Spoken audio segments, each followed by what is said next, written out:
Azure Dawn was supposed to be paradise 7 nights at sea, endless luxury and calm blue horizons. But for Evan Mercer, 29, the ocean never felt peaceful. It felt hungry. He had booked the cruise to escape from the noise of the city, from his own thoughts, from the guilt of something he'd rather forget. But the sea doesn't let people forget. It remembers. The first 2 days passed uneventfully. The ship was massive, glittering with lights, its halls echoing with laughter and music. But on the third night, the weather shifted. The sea turned black and still, the sky a gray bruise. That's when Evan first heard the knocking. It came from beneath his cabin floor, 3 soft, deliberate knocks, echoing through the metal like someone trapped below. He called the front desk. The operator just said, "Sir, there's no cabin beneath yours. You're on the lowest passenger deck." The knocks came again, this time closer. He didn't sleep that night. The next evening, he went exploring. Most passengers avoided the lower corridors, but curiosity dragged him downward, past Deck 5, past the maintenance doors, until he reached a long, unmarked hallway that didn't appear on any map. A metal sign hung half-broken at the entrance. Deck 6, B crew only. The corridor lights flickered weakly. The air smelled of salt and mold. Doors lined the hall, each numbered in faded black paint. He stopped when he reached room 73. The door was slightly open, seawater leaking from underneath. Inside, everything was damp. The wallpaper peeled like dead skin. In the corner stood an old mirror, tall, cracked, the glass fogged as though something was breathing behind it. He stepped closer. Through the fog, he saw movement. A pale hand pressed against the inside of the glass. He stumbled back. The hand slid down, leaving streaks of dark red. The air turned ice cold. Behind him, the door slammed shut. Then he heard it, a whisper so faint it seemed to rise from the water itself. "Evan, come back." He froze. The voice was his mother's, but she'd drowned 6 years ago. He turned toward the mirror. A woman's face stared back at him from the other side of the glass, bloated, lips blue, hair drifting as if underwater. "Come back," she repeated, and the mirror cracked with a sound like bones splitting. The lights went out. The room filled with the stench of salt and decay. When he turned to run, the floor gave way beneath him, cold black water swallowing him whole.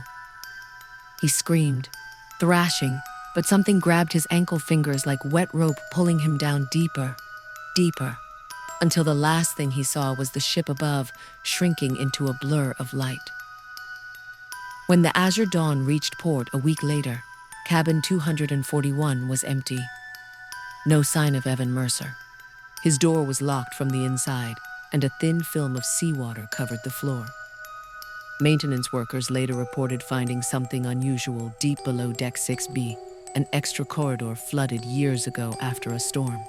The ship's design records showed no trace of it ever being built. Inside that flooded corridor were dozens of mirrors nailed to the walls. And in one of them, just barely visible beneath the waterline, was a man's reflection, eyes open, mouth moving soundlessly.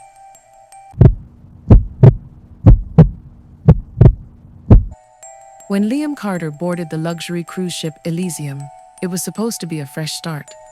2 weeks across the Atlantic, no work, no calls, no stress, just calm water and open sky.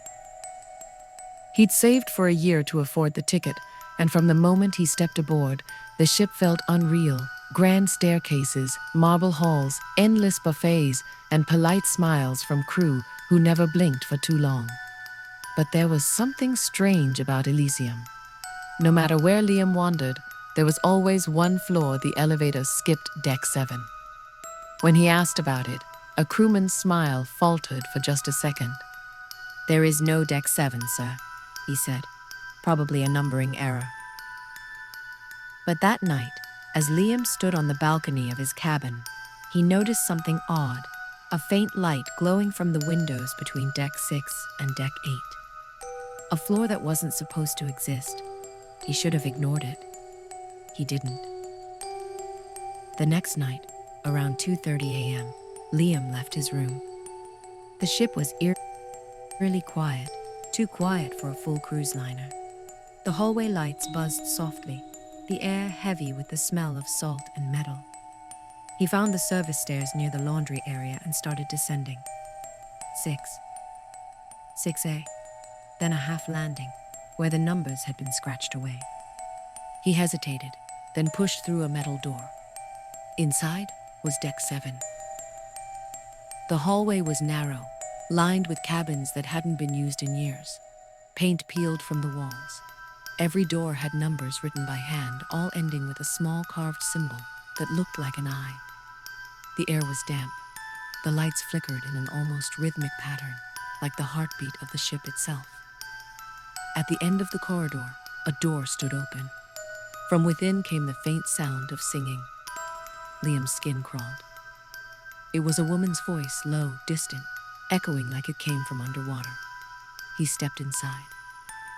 The room was filled with old luggage, life vests, and rusted furniture. In the middle stood a full-length mirror, old and cracked. The singing was coming from behind it. He reached out. The mirror was warm to the touch. Then the glass moved. It rippled like water. He stumbled back as a hand pressed out from behind the glass, pale, bloated, dripping seawater. Another hand followed, then a face. A woman, her hair floating as if submerged, her eyes gray and lifeless, stared at him through the shifting glass. Her lips moved, whispering, "You shouldn't be here." The ship's engines roared suddenly, and the mirror shattered. Water burst through freezing black water that filled the room in seconds. Liam ran for the door, gasping as the corridor tilted. He stumbled upward, but every step he took seemed to drag him back. He reached the stairs, coughing, soaked, but when he looked behind him, Deck 7 was dry again. No water, no mirror, no sound, just darkness. When the ship docked 2 days later, Liam's cabin was empty. His belongings were there, his phone, his clothes, his half-finished drink. But he was gone. Security footage showed him leaving his room at 2:29 a.m. and entering a service stairwell. The next frame showed nothing. The door never opened again. Later that week, a new passenger checked into cabin 604, the one directly above Deck 7. She called reception the first night. "Hello? There's someone singing beneath my floor," she said. "But miss," the receptionist replied, "there isn't a floor beneath you.